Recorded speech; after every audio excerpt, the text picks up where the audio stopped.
The moment my boss's hand brushed against mine as she handed me the coffee mug, I knew something had shifted between us. What I didn't know was that by the end of that week, I'd be standing in her doorway at midnight, my daughter's fever spiking to 104, with nowhere else to turn. I'm Jake Miller, 34, single dad to my amazing 6-year-old daughter Lily. 3 years ago, my wife walked out on us, claiming motherhood wasn't her vibe. Since then, it's been just Lily and me against the world. I juggle my job as a marketing coordinator at Horizon Media with school pickups, dance recitals, and mac and cheese dinners. Some days I nail it, other days I'm held together by caffeine and my daughter's smile. My boss, Eliza Winters, was the youngest VP in company history, brilliant, intimidating, and completely off limits. At least that's what I kept telling myself. She ran our department with laser precision, her sleek black pantsuits and no-nonsense attitude earning her the nickname Ice Queen around the office. But occasionally, I'd catch glimpses of something else, a soft laugh when she thought no one was listening, the way she remembered everyone's birthdays with small, thoughtful gifts. That Tuesday started like any other. I was running late after Lily had a meltdown over missing her favorite unicorn socks. By the time I rushed into the morning meeting, the only seat left was directly across from Eliza. She raised an eyebrow but said nothing as I mumbled apologies and fumbled with my laptop. "Miller, stay behind please," she said as the meeting wrapped up. My stomach dropped. The company had announced budget cuts last week, and rumors of layoffs were swirling. When everyone had filed out, Eliza closed the conference room door and turned to me. "Your presentation for the Westfield account is due Friday," she said, leaning against the table. "How's it coming along?" "It's coming," I admitted. "I've had some challenges with childcare this week. My regular sitter quit, but I'll get it done, I promise." Something in her expression softened. "I don't usually invite employees to my home office, but..." She paused, tucking a strand of dark hair behind her ear. "I have a deadline Thursday night too. Maybe we could work together at my place tomorrow evening? I have plenty of space, and your daughter could come. I even have a playroom, my niece visits often." The offer caught me completely off guard. Was this crossing a line? Was it inappropriate? Before I could overthink it, I heard myself accepting. "Great," she smiled, a real smile that transformed her face. "I'll text you my address. 7 o'clock?" As she walked away, I couldn't help but notice how different she seemed outside the corporate persona. What I didn't realize was that this invitation would change everything, and that by the end of the week, I'd discover why Eliza Winters had really invited me to her home. The next evening, I pulled up to an elegant brownstone in a neighborhood I definitely couldn't afford. Lily bounced excitedly in her car seat. "Is your boss nice, Daddy? Will she have snacks? Does she like unicorns? She's complicated, sweetie. And I don't know about the unicorns." Eliza opened the door wearing jeans and a simple sweater, her hair loose around her shoulders. She looked like a different person. "You must be Lily," she smiled, crouching down. "I heard you like unicorns. I might have something for you upstairs." Lily's eyes widened as she took Eliza's outstretched hand without hesitation. I followed them through a stylishly decorated home to a room filled with toys, books, and yes, a giant unicorn stuffed animal. This was my niece's favorite, but she's 12 now and says she's too cool for unicorns, Eliza explained. "Would you like to play with it while your dad and I do some boring work?" Lily was already hugging the unicorn, completely sold. We set up in Eliza's home office, spreading files across her desk. Working together outside the office revealed a different dynamic between us. She laughed at my jokes, shared stories about her family, and ordered pizza when we got hungry. By 10 o'clock, we'd made more progress on both our projects than I'd thought possible. When I went to check on Lily, I found her asleep on a beanbag chair, clutching the unicorn. As I lifted her, Eliza touched my arm. "She can sleep in the guest room if you want to finish up. It's getting late." I hesitated, but the thought of waking Lily and driving home exhausted wasn't appealing. "If you're sure it's not an imposition." "Not at all. She showed me to a beautifully appointed guest room where I tucked Lily in. When I returned to the office, Eliza had poured 2 glasses of wine. "To successful collaboration," she said, handing me one. We talked for hours, long after the work was done. She told me about her divorce 3 years ago, her struggle to be taken seriously as a female executive, and her secret dream of opening an art gallery. I shared my fears about raising Lily alone, my financial struggles, and how sometimes I felt like I was failing at everything. "You're not failing, Jake," she said softly. "I see how hard you work at the office and as a father. It's impressive." The way she looked at me made my heart race. When she reached out to touch my hand, the electricity between us was undeniable. But before anything could happen, my phone rang, the babysitter I'd lined up for Friday canceling last minute. The moment broken, I sighed and stood up. I should get Lily home. "Thank you for tonight." "Anytime," she said, and I wondered if she meant it. The next 2 days at work were strange. In meetings, Eliza was the same professional boss, but occasionally our eyes would meet, and I'd catch a glimpse of the woman from Wednesday night. I finished the Westfield presentation with time to spare, partly thanks to our productive evening. Then Friday hit, and everything fell apart. Lily woke up with a slight fever. I called in to work, explaining I needed to stay home. Eliza texted immediately, "Take care of her. Don't worry about the presentation, I'll handle it." By evening, Lily's fever had spiked dramatically. My regular pediatrician wasn't answering, and the urgent care centers were closed. As I debated going to the ER, my phone dinged with a text from Eliza, "How's Lily?" I explained the situation, and her response was immediate, "My sister is a pediatrician. Come over now." 20 minutes later, I was standing on her doorstep, Lily burning up in my arms, when Eliza opened the door. "I don't usually invite people over like this, but..." she whispered, then closed the door behind me. Her sister diagnosed Lily with a severe ear infection and called in a prescription to a 24-hour pharmacy. While Eliza went to pick it up, I sat with Lily on the couch, feeling helpless and overwhelmed. When she returned, we gave Lily the medicine and put her to bed in the same guest room. As the fever finally broke around midnight, I collapsed onto Eliza's couch, emotionally drained. "I don't know how to thank you," I said, my voice breaking. She sat beside me. "You don't have to. Anyone would have done the same." "No, they wouldn't," I said. "You've really seen me when I'm at my most vulnerable. That means something." The look in her eyes told me she felt it too. This connection that had nothing to do with work hierarchies or professional boundaries. When she leaned forward and kissed me, it felt like coming home. The next morning, I woke to find Lily and Eliza making pancakes in the kitchen, giggling like old friends. Watching them together, I realized how much I'd closed myself off since my wife left, how afraid I'd been to let anyone new into our lives. "Daddy! Eliza makes pancakes shaped like unicorns!" Lily exclaimed, her fever gone, her energy fully restored. Over breakfast, Eliza brought up something unexpected. "The company is opening a new branch in Chicago. They've asked me to head it up." My heart sank. Of course, just when I'd found someone special, she was leaving. I told them I'd only take it if I could bring my team, she continued, watching me carefully. "Including my marketing coordinator." "You want me to move to Chicago?" I asked, stunned. "I want you to consider it." "For the job, yes, but also..." She glanced at Lily, then back to me. "For us. Whatever this is between us, I'd like to explore it. No pressure, no rush, but I think we could be good together, Jake. All 3 of us." What Eliza didn't know was that Chicago held ghosts for me.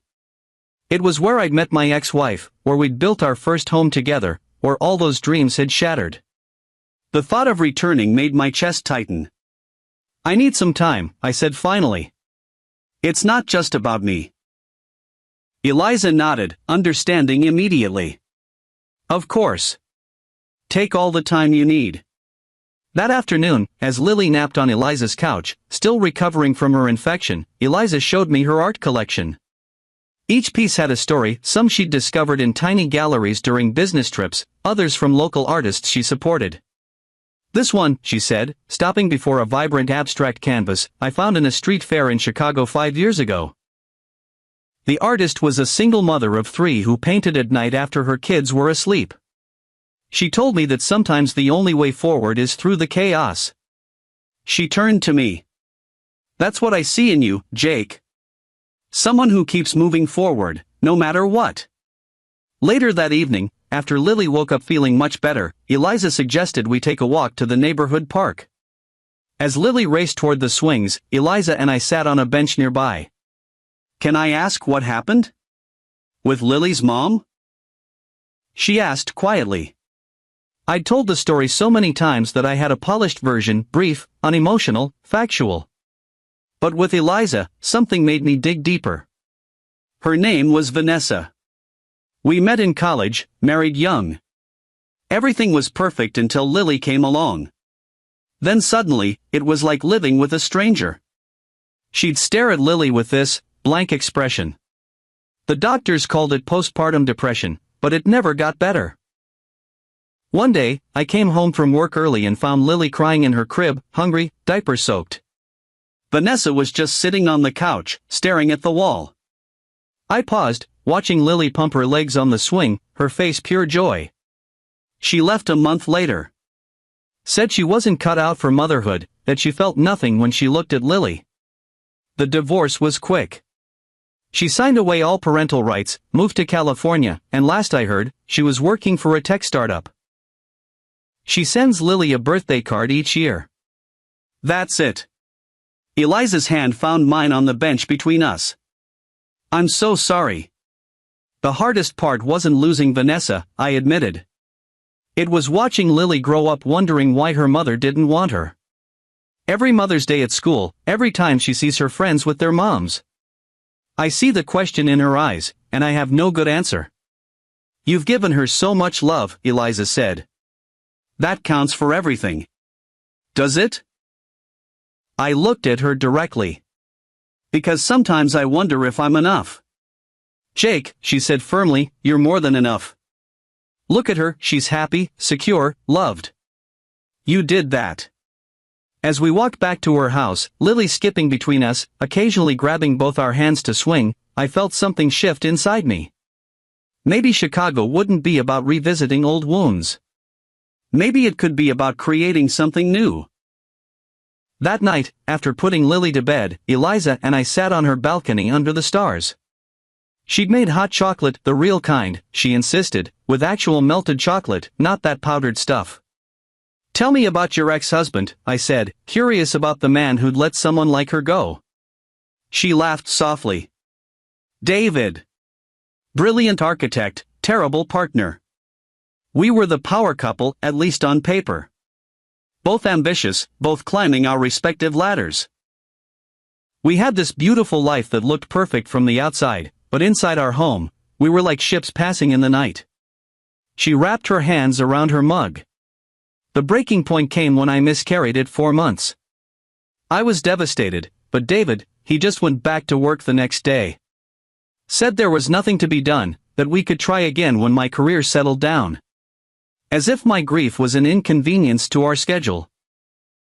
"That's awful," I said, understanding now why she connected so easily with Lily, why that playroom existed in her home. The divorce was actually a relief. And afterward, I threw myself into work. Became the ice queen everyone whispers about. She smiled ruefully. Until this marketing coordinator started showing up late to meetings with stories about unicorn socks and dance recitals. "Sorry about that," I grinned. "Don't be. You reminded me there's more to life than quarterly reports and client pitches." She set down her mug. "That's partly why I want this Chicago position. It's a chance to build something different, a department that values work-life balance, that sees employees as whole people with families and dreams outside the office." The next morning, as we prepared to leave, Lily hugged Eliza fiercely. "Can we come back soon? Please, Daddy?" Eliza knelt down. "You're welcome anytime, Lily. Both of you."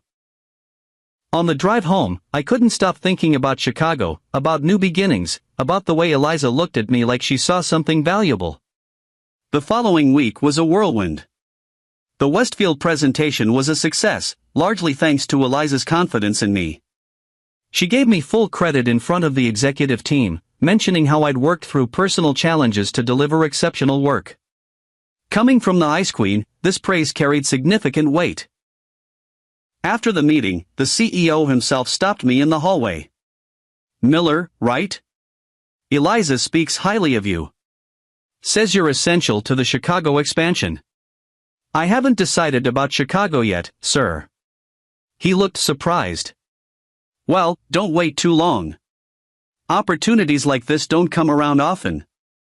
That evening, I sat Lily down for a serious talk. "Sweetie, how would you feel about moving to a new city? We'd have a new home, you'd go to a new school, make new friends." Her little face scrunched in thought. "Would we still have our Saturday pancake breakfasts?" "Absolutely." "Would I still have my unicorn collection?" "Every last one." She considered this carefully. "Would Eliza be there?" The question caught me off guard. "Why do you ask that?" "Because she makes you smile the big smile. Not the tired smile or the worried smile. The real one." She demonstrated, stretching her own mouth comically wide. "Kids see everything." "Yes, Eliza would be there. She's going to run the new office." Lily nodded decisively. "Then I think we should go. I like her. She doesn't talk to me like I'm a baby, and she knows how to make the perfect hot chocolate." "Those are excellent points," I laughed. "Also," Lily added, suddenly serious, "she looks at you the way Princess Tiana looks at Prince Naveen at the end of the movie. Like you're magic." That night, I called Eliza. "We're in. For Chicago. Both of us." Her exhale of relief was audible. "You won't regret it, Jake. I promise." The next 2 months were chaos, selling our small apartment, finding a new place in Chicago, enrolling Lily in school, packing our lives into boxes. Through it all, Eliza was our rock. She flew to Chicago twice to scout neighborhoods, send videos of potential apartments, and researched the best schools for Lily. The night before our move, she came over to help with final packing. After Lily went to bed, we sat surrounded by boxes, sharing takeout and cheap wine in plastic cups. "I have a confession," Eliza said, setting down her cup. "That first night I invited you over to work? It wasn't just about the deadline." "No?" I smiled, suspecting where this was going. "I'd been trying to figure out how to get to know you better for months. Outside the office, away from all the corporate politics. I'd noticed how you always put Lily first, how you never complained even when I knew you were struggling with childcare or deadlines. It was refreshing." "So you engineered a work session just to spend time with me? That's some next-level game, boss." She laughed. "I prefer to think of it as strategic planning. One of my strengths, according to my performance reviews." "Well, your strategy worked," I said, leaning closer. "Though I never imagined my boss would become." "What?" she asked softly when I hesitated. "Everything," I finished simply. The move to Chicago happened on a rainy Tuesday. Our new apartment was in a family-friendly neighborhood with tree-lined streets and a park nearby. It wasn't as spacious as our old place, but it had character, bay windows, hardwood floors, and a tiny balcony where Lily immediately declared she would grow fairy flowers. Eliza lived 15 minutes away in a modern high-rise with floor-to-ceiling windows and a view of Lake Michigan. "For now," she said cryptically when she first showed us around. Starting over in Chicago was harder than I'd anticipated. Lily struggled to adjust to her new school, often coming home in tears because she missed her old friends. At work, I faced subtle resistance from the Chicago team who viewed us as outsiders from headquarters sent to shake things up. One particularly rough day, after Lily had a meltdown at school and I'd bombed a presentation to a potential client, I sat on my balcony feeling like I'd made a terrible mistake. Maybe uprooting our lives for a relationship that was still so new had been reckless. Maybe I'd put my own desires ahead of what was best for Lily. My phone buzzed with a text from Eliza. Tough day? I have ice cream and a shoulder to lean on. An hour later, she was at our door with not just ice cream but a complete bad day emergency kit, fuzzy socks for Lily, her favorite Disney movie, a bottle of wine for me, and takeout from a local comfort food spot she discovered. How did you know? I asked as Lily happily settled on the couch with her ice cream. Because I had a terrible day too, she admitted. The CFO is questioning our budget projections, 2 key hires backed out, and I spilled coffee on my white blouse right before a video call with New York. And yet you're here, taking care of us. She shrugged. That's what you do when you care about people. You show up. It hit me then, this wasn't just attraction or convenience. This was something deeper, something real. Eliza wasn't just fitting into our lives. She was actively choosing to be part of them, even on her worst days.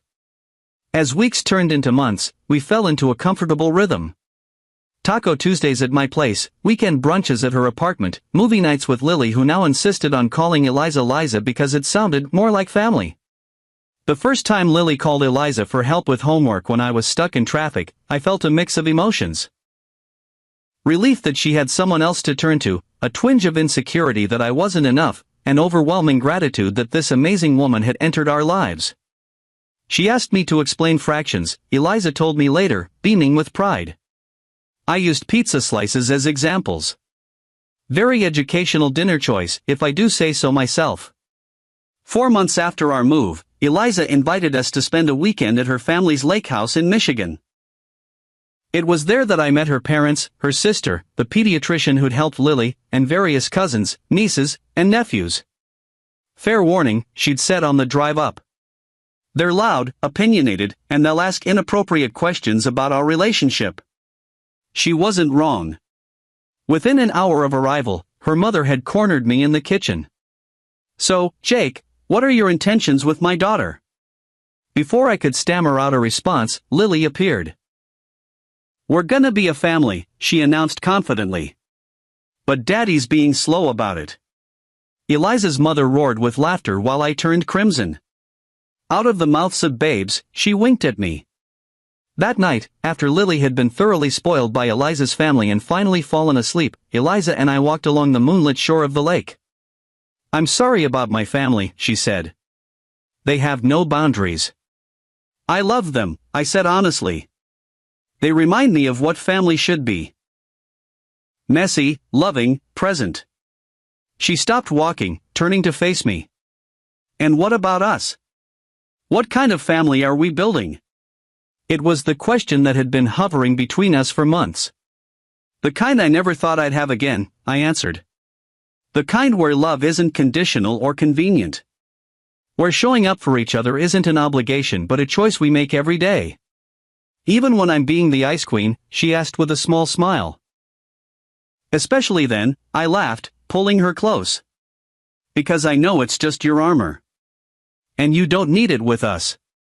We stood there, waves lapping at our feet, making plans and promises under the stars. Not just for Chicago, but beyond, for a life together that neither of us had dared to imagine before that first invitation to her home. 6 months later, we were settled in Chicago. Eliza and I took things slowly, building a relationship based on mutual respect and understanding. She never tried to replace Lily's mother but became something equally important, a friend, a mentor, a source of stability. The day Eliza asked us to move in with her, Lily jumped up and down shouting, yes, yes, yes, while I stood speechless, overwhelmed by how much our lives had changed. You don't have to answer right away, Eliza said, misinterpreting my silence. I pulled her close. We'd love to. You've become our home, Eliza. Not the house, not the city, you. We found a new place together, a charming house with a backyard where Lily could play, a home office for late-night work sessions, and enough space for all three of us to grow together. Moving in wasn't without challenges. Lily tested boundaries, I struggled to share parenting decisions, and Eliza had to adjust to the chaos that comes with living with a 6-year-old. I found unicorn stickers on my presentation notes, she laughed one evening. Very professional in the board meeting today. Lily's way of making sure you think of her while you're at work, I explained. I always do, she said softly. Both of you. The Chicago office flourished under Eliza's leadership. She implemented family-friendly policies that became a model for the entire company: flexible hours, remote work options, on-site childcare for emergencies. The ice queen reputation melted away as employees saw her authentic leadership style.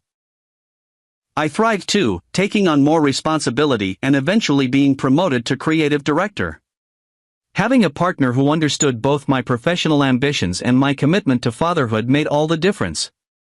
Lily bloomed in our new life. Her school reports noted her growing confidence, her willingness to help new students, her creativity. She has a strong sense of family, her teacher told us during a conference. She talks about her dad and her Liza all the time. A year after that first night in her office, I proposed on the rooftop garden of our shared home, with Lily helping by holding the ring. When Eliza said yes, Lily launched herself into a group hug that nearly knocked us over. Our wedding was small but perfect. During my vows, I thanked Eliza not just for loving me, but for showing me that being vulnerable isn't weakness, it's courage. For teaching me that asking for help doesn't make me less of a father, it makes me human. Eliza's vows brought everyone to tears. Jake, you showed me that success isn't measured in promotions or accolades, but in the quiet moments of connection. And Lily, she knelt down to be at eye level with my daughter. Thank you for letting me into your world of unicorns and fairy flowers. I promise to always make pancakes on Saturdays, to never be too busy for bedtime stories, and to love you as my own. Lily, dressed in a flower girl dress she'd helped design, with an abundance of glitter, had insisted on saying her own vows. I promised to pick up my toys most of the time, to help with the dishes even when it's boring, and to always love you, Liza, even when you have to be the boss at home too. There wasn't a dry eye in the house. Our honeymoon was a family affair, a 2-week road trip with Lily, exploring national parks, staying in quirky motels, eating too much junk food, and taking hundreds of photos.